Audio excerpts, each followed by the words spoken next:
sempre importante,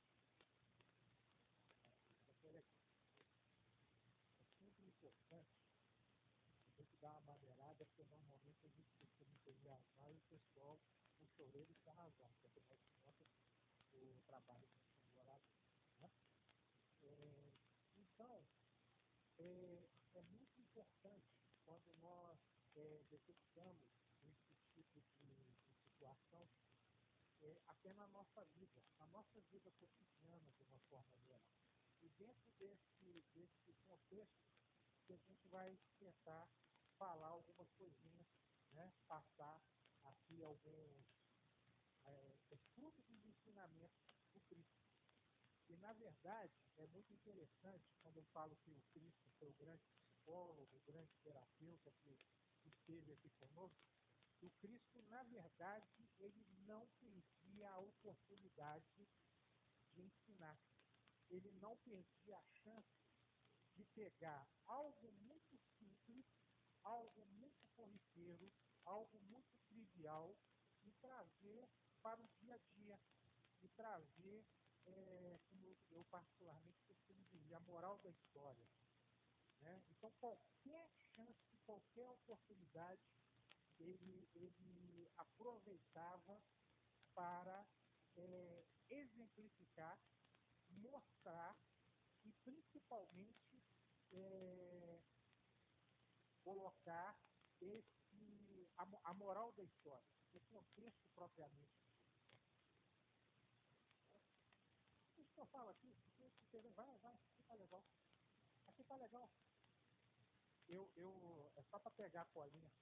Então, pessoal, vamos começar falando um pouquinho. Eu sempre gosto muito de falar do contexto histórico. Por que isso aí? Porque é importante, em qualquer situação, em qualquer circunstância, a gente entender alguns aspectos para facilitar o nosso entendimento. Quais aspectos, por exemplo, que são importantes? O aspecto histórico, saber naquela região, naquele local, naquela comunidade, fatores sociais também que são importantes, né? Mas o que tem a ver a questão social? Tudo. Porque se nós entendermos o contexto do que se passava à época, fica mais fácil a gente ter um entendimento. E principalmente entender as mudanças e a importância, por exemplo, dos ensinamentos do Cristo para nós. Como assim para nós? Nós estamos falando de 2054 anos atrás, mas o que tem a ver isso tudo?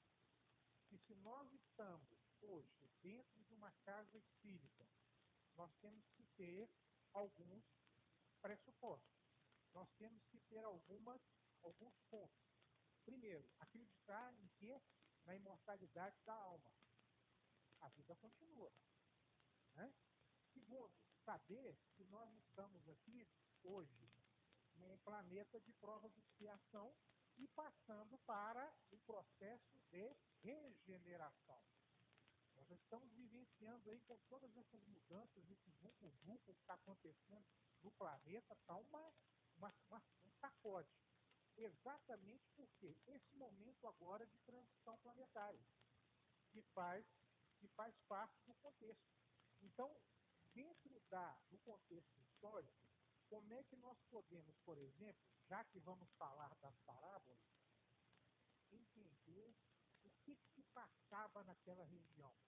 Nós estamos falando hoje uma região conhecida como Oriente Médio, Oriente Próximo. Então, Jesus, judeu, nascido de uma família judia, ele nasceu e nós estamos falando, dentro do contexto histórico, naquela região, de o quê? Do Império Romano, que conquistou toda aquela área e boa parte que hoje é a Europa, a Ásia, um pedaço. Então, assim, era toda essa dominação romana e que fazia parte dessa dominação a região que Jesus nasceu, em Nazaré, isso é um fato conhecido, né? Ele era nazareno, apesar de ter nascido em Belém.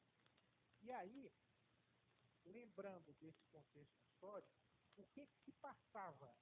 Uma grande fermentação religiosa, uma fermentação de diversas correntes de pensamento e expectativas messiânicas.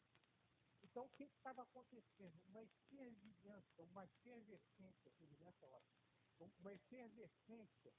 de pensamento e, principalmente, tá, dentro desse contexto, uma efervescência social, porque existia um domínio do Império Romano sobre aquele povo subjugado, né? O povo estava subjugado ao Império Romano, existia uma liderança romana, né, que no final foi, aí passou por Herodes e assim sucessivamente, e nessa efervescência, nesse vucu-vucu, foi o período que Jesus nasceu, foi o período que ele se constituiu também para ser o grande farol, o grande exemplo, o grande norte para todos nós e para demonstrar para cada um de nós os exemplos, as possibilidades que se via na época, né? E como ele fazia isso, como ele falava isso? Através de parábolas. Mas o que é parábola? Que negócio louco é isso? Eu já ouvi falar parábola do semeador, já cheguei até na casa a falar. Eu gosto muito das parábolas, né? São várias parábolas, e cada uma delas com a moral da história. Cada uma delas com um ensinamento muito próprio e o que Jesus sempre aproveitava as oportunidades. Ele não perdia a oportunidade. Então, quando se juntava uma multidão, ele pregava. Mas vocês concordam, como eu falei anteriormente, que uma vez que nós estamos numa casa espírita, acreditamos na imortalidade da alma, acreditamos na reencarnação, tá? Mesmo que a gente tenha dúvidas, os exemplos estão aí, claro, muito claro. Quando a gente entra naquela porta ali, fica mais claro ainda. É não acreditar. Mas ele viu. Esse é o testemunho. Né?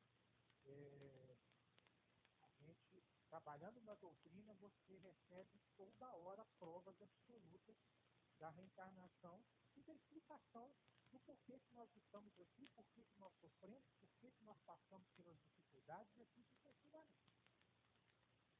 E a parábola era uma maneira para aquele povo muito simples. Quem era aquele povo muito simples? Ignorante, ainda com parcos conhecimentos. Então, falando ainda do contexto histórico, naquela época não tinha Facebook, não tinha Instagram, não tinha celular. Então, o conhecimento, a cultura propriamente dita, era exclusivamente dos aristocratas, daquele pessoal formador de opinião que tinha grana. E mesmo eles, que ao contrário da cultura grega, que apregoava o conhecimento, que apregoava a cultura, o Império Romano também, pelo nomútil. Né? Então, existia as castas, né? A sociedade propriamente constituída, e o povão, ele não tinha acesso. Nem todos tinham acesso, por exemplo, à leitura. E lembrando também outro detalhe, a dificuldade de idioma. No Império Romano se falava latim. E na terra de Jesus foi criado falando o quê? Aramaico. Então já começava a embolar o meio de campo aí. Então nem tudo era muito fácil, nem tudo era muito acessível. E Jesus, dentro dos seus conhecimentos, falava por parábola, que a parábola é o quê? Uma linguagem simples, pegando fatos do cotidiano, que fazia parte daquele pessoal. Quem era aquele pessoal? Nós. Como assim, nós? Nós não acreditamos na imortalidade da alma, nós não acreditamos, por exemplo, na reencarnação. Sim, provavelmente, alguns de nós que estamos aqui poderíamos estar lá muito mais ignorantes do que somos hoje. Porque, segundo a doutrina espírita, segundo os ensinamentos de Cristo e a decodificação de Kardec, o espírito evolui.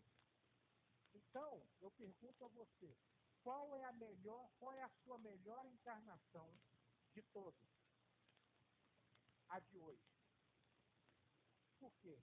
Porque vocês concordam comigo que o espírito está evoluindo? Querem um exemplo prático? Eu adoro esse exemplo. Fantástico. Cada um de nós tem isso aqui vivenciado na prática. Pessoal, há 150 anos, mais ou menos, existia um negócio chamado duelo. Não chega tanto não, menos de 100 anos. E era normal. Você falava uma coisa comigo, eu não gostava, achava que não era legal, e aí fala o seguinte, ó, nós vamos lá para fora, em vez da gente trocar tapa, escolha as armas. E era normal, e era corriqueiro, e era aceitável. Há 150 anos, por exemplo, nós escravizávamos uns aos outros por causa da cor da pele. Gente, não tem muito tempo isso não. E vocês concordam que para hoje, coisa que nós achamos um absurdo, há pouco tempo atrás era normal. E nós estávamos lá. E na época de Jesus, provavelmente a gente estava na turma lá amalhando. É isso mesmo! Nós evoluímos. É a prova a prova da reencarnação e a prova da melhoria. Nós estamos aqui evoluindo. Não precisa ir longe, quando eu falo do exemplo, no nosso dia a dia. À medida que a gente não necessariamente entra na doutrina, tá? Eu particularmente não gosto, assim, só na caridade a salvação, ótimo, fantástico. Mas não no espiritismo que está a salvação, porque tem gente, por exemplo, que não tem religião nenhuma, que não professa nem credo, e são pessoas, por exemplo, com uma índole, com uma conduta, com um caráter, com uma atividade pessoal, que vai muito além da nossa compreensão. Que tem capacidade, por exemplo, de aceitar. Vamos dar um exemplo prático. Gandhi. Gandhi não era espírita, Gandhi não era cristão, mas ele, em determinada situação, ao ser como um grande, não só um grande líder, mas como um estudioso, ao se deparar com o Sermão da Montanha, ele falou o seguinte, falou, olha, se o Ocidente praticar só aquilo que está ali, acabou. E o Cristo, quando teve a oportunidade de se comunicar por parábolas, ele usava exatamente essa linguagem muito simples. Ele comparava, por exemplo, e sempre tinha o quê, e sempre tinha o porquê, né? A parábola do bom samaritano. Ele usou o quê? A Samaria, que era o mal, né? era aos olhos dos doutores da lei, aos olhos dos judeus, que tinham também as suas divisões, que tinham também as suas ramificações. Então ele pegou o samaritano, que aos olhos de boa parte dos judeus não era o melhor exemplo, e foi quem salvou, quem teve caridade para com o próximo, não foi nem o fariseu, não foi o doutor da lei, foi o samaritano. E ele usou, no final, calando a todos, falar assim,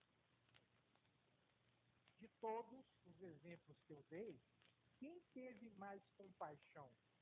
Quem olhou para o próximo? Aí o cara teve que engolir seco, o samaritano, que era tido como um judeu de baixa categoria. E o Cristo exemplificava isso o tempo todo, através das parábolas. É importante a gente contextualizar também que dentro da visão espírita, Kardec, né, como decodificador, interpretou as parábolas como alegorias que revelam verdade. Alegorias o quê? Fatos do cotidiano, né? Coisas, a parábola da figueira seca, a parábola do filho pródigo, alegorias. Então ele fazia uma fantasia, entre aspas, sendo muito grosseiro, tá? Sendo muito rude. para o quê? Para facilitar o entendimento de nós, que não tínhamos a condição que nós temos hoje de entender muito mais. E outra coisa, falando também, contextualizando dentro do próprio conhecimento da própria situação da doutrina espírita. O próprio Kardec colocou que é importante o quê? Amai-vos, Kardec na decodificação. E mostrou, por exemplo, a importância de se utilizar e unir a ciência com a religião e filosofia. Então, isso é muito importante. Da mesma forma que hoje o conhecimento intelectual, o conhecimento até científico que nós temos hoje, é muito superior do que nós tínhamos, por exemplo, ao tempo de Jesus. E lá o pessoal andava de biga, os nobres. Os pobres e os plebeus nem cavalo, que era uma coisa muito cara. Hoje, nós temos aí transporte, nós temos celular, ou seja, nós estamos evoluindo e até a nossa compreensão também de mundo vem evoluindo com o tempo. Nós vamos ganhando o quê? Musculatura, tanto espiritual, intelectual, que nós vamos aprendendo, até mesmo aquele que se acha ignorante. Porque é comum. Muitas vezes o ser humano ele pode não ter conhecimento intelectual nessa existência. Não teve a oportunidade, por exemplo, de frequentar os esporte. Mas quanto conhecimento prático, quanta bagagem, por exemplo, esse espírito muitas vezes traz na sacola. E são muitas vezes a oportunidade, porque isso prova também a questão da reencarnação. E aí que nós entendemos, por exemplo, quando nós vemos os tidos como precoces, gênios, uma criança de 3 anos tocando piano maravilhosamente bem. Gente, ele trouxe essa bagagem, está na sacola dele. Na hora que ele viu um piano, eu falei, cara, eu te conheço. Entendeu? Conheço. Muitas vezes, a facilidade que algumas crianças, que alguns gênios têm com determinadas atividades, com determinados conceitos, com 4, 5 anos, a pessoa muitas vezes tem conhecimentos matemáticos que nem na faculdade. Trouxe de onde? Na sacola. E é o mesmo conhecimento, porque na própria doutrina não se explica que o perispírito fica impregnado do conhecimento. Nós só levamos para lá aquilo que nós trazemos de quê? De aprendizado, aquilo que nós trazemos de evolução, e aí a gente leva. Aquilo que você é hoje, aquilo que você aprendeu, aquilo que você sabe, você vai levar contigo. E aí que tem muitas vezes as facilidades dos idiomas, pessoas que muitas vezes nunca saiu, eu tenho um conhecimento de um colega que ele é autodidata em inglês. Ele nunca, e a pessoa chega, hoje autodidata não, hoje ele é um professor de uma universidade em inglês. E eu acompanhei esse meu colega de infância, acompanhei a trajetória dele. Ele pegava a música e ele tinha uma facilidade absurda para poder aprender. E o espiritismo, aí você entende as coisas como elas são. Então, muitas vezes a pessoa que conversa com ele, fala, cara, eu não sei de onde você está, mas você fala bem demais. É tudo misturado. Mas assim, ele trouxe isso na bagagem, trouxe na sacola. E a mesma coisa das facilidades que nós temos, que comprovam exatamente as nossas preferências, as nossas aptidões. Cada um tem o seu talento. Tem pessoas, por exemplo, que adoram, por exemplo, na gastronomia, que se dão muito bem na parte humana, que se dão muito bem na parte... Você traz isso aí de vidas passadas. Quer queira, quer não queira. E as parábolas, ao tempo de Jesus, como eu falei, elas não eram simplesmente narrativas. Não era uma historinha da carochinha. Tudo tinha um porquê, tudo tinha um sentido, tudo tinha uma razão de ser. E Jesus, ele dava o exemplo e muitas vezes fazia o quê? Batia o dedo na ferida, onde o calo doía. Para o quê? Para que nós, ignorantes, entendêssemos. Porque não tem o povo fala na roça, que bate na cangalha para o povo entender. Não é? Então, o Cristo, que foi a maior entidade encarnada, o nosso governador, ele não perdia a chance do ensinamento, do exemplo e da moral da história. Fazendo uma analogia também, comparando Kardec com outro expoente, né, da nossa doutrina espírita. Eu cito, por exemplo, Divaldo, com a visão que normalmente ele tem das parábolas do Cristo. Kardec, como decodificador, tá, ele centralizou e fez suas considerações, mas ele não teceu, por exemplo, alguns sinais. Ele simplesmente fez a matriz. Ó, tá aqui o bolo pronto. O recheio é por conta de você. Você gosta de chocolate, ela não gosta, você gosta de abacaxi, e assim sucessivamente. Não que esse recheio fosse mudar o teor propriamente dito da doutrina, mas tem algumas considerações que alguns expoentes da doutrina propriamente dito, eles encarnados, que vêm, por exemplo, balizar, e não só especificamente na doutrina espírita, em qualquer parte da humanidade. O Divaldo, por exemplo, ele faz uma leitura das parábolas, da importância de considerar o contexto histórico, ele entra muito na parte psicológica também, através dos livros de Joana de Ângeles, cultural e da compreensão mais completa dos ensinamentos. E ele enfatiza a atualidade das mensagens. Pessoal, se você faça uma experiência, quem já teve a oportunidade, por exemplo, de ler ou de estudar qualquer parábola, faça isso hoje, amanhã.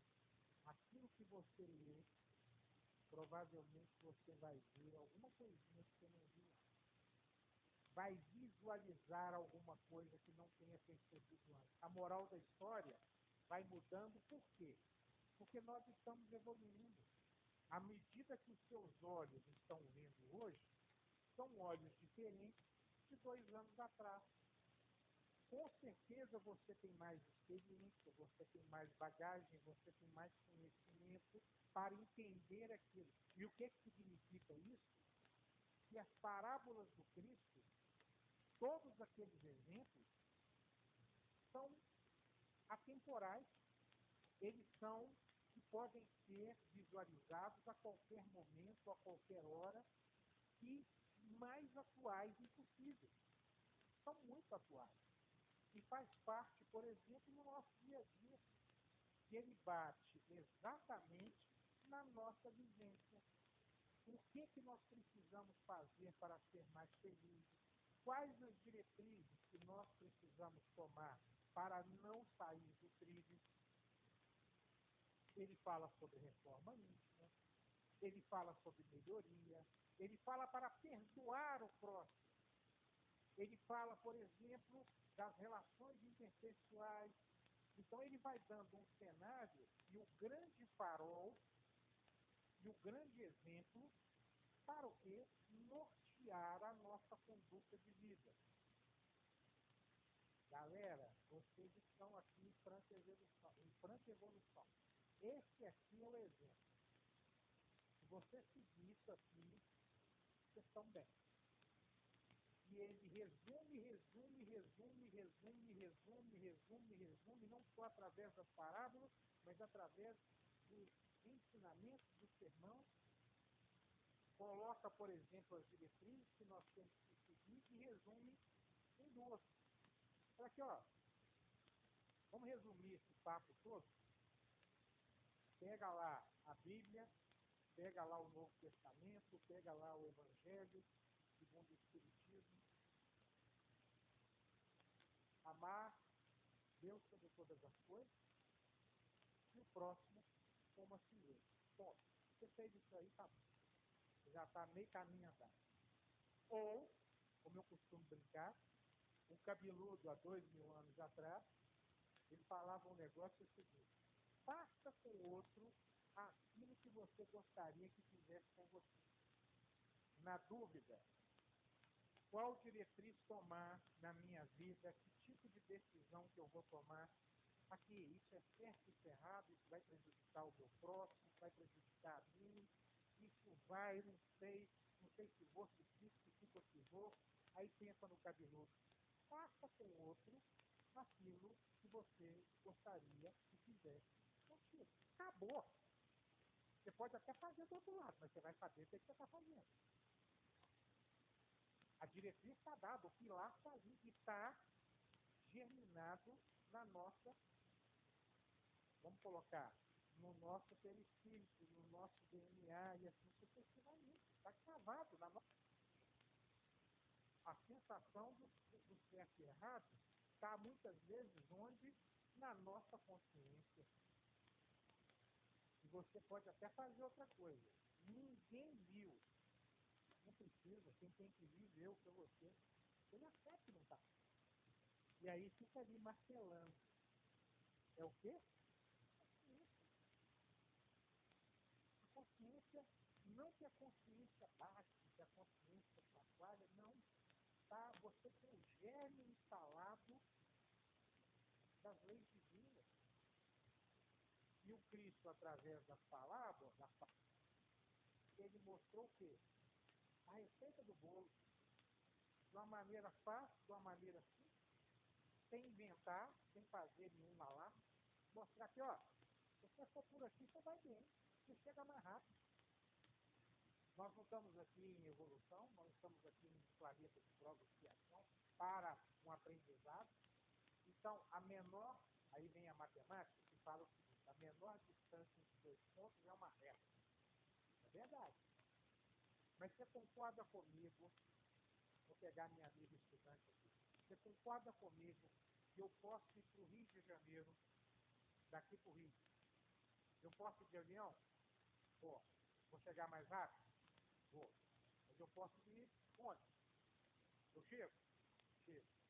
Eu vou demorar mais. Eu posso ir de bicicleta? Posso. Vou demorar mais. Posso. Eu posso ir de patinete? Posso. Também posso. Aqui, eu posso ir a pé? Posso.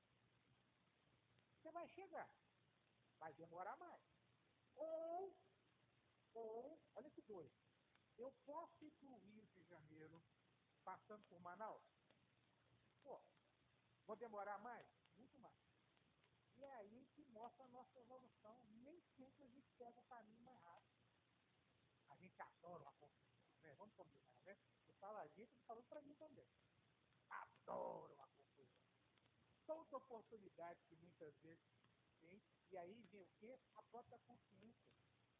Naquele desenho animado que tem um anjinho falando do lado e um diabinho, olha aí a questão traduzida real da obsessão.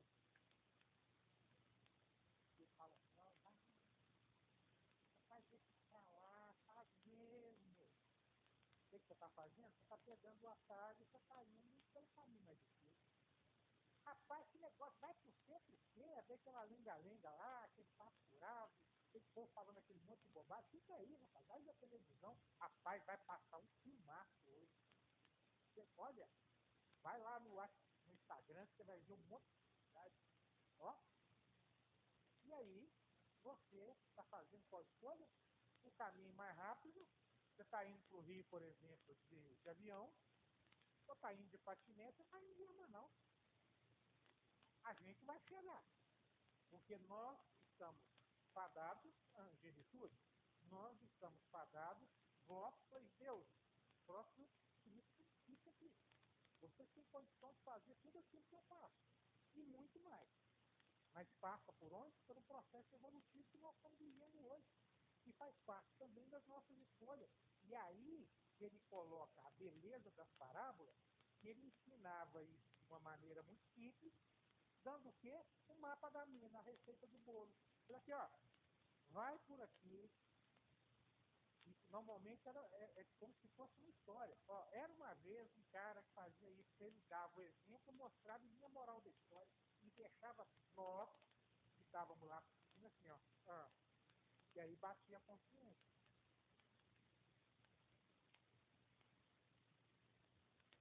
O outro exemplo, na questão do apedrejamento de Maria e Magdala, todos estavam ali para apedrejá-la, porque ela, o quê? Era uma mulher adulta. Ele começou, pegou um pauzinho e começou a escrever. A areia, falando aqui, adúltero, criminoso, não sei o quê, não sei o quê. Aquele que não tiver pecado, que atira a primeira pedra. Quem somos nós para julgar alguma coisa? Todo mundo, ó, botou o rabinho entre as pernas, saiu caladinho, falou, porque quem tinha moral diante da maior moral que teve, e ele não tinha chance de botar o dedo na ferida, foi a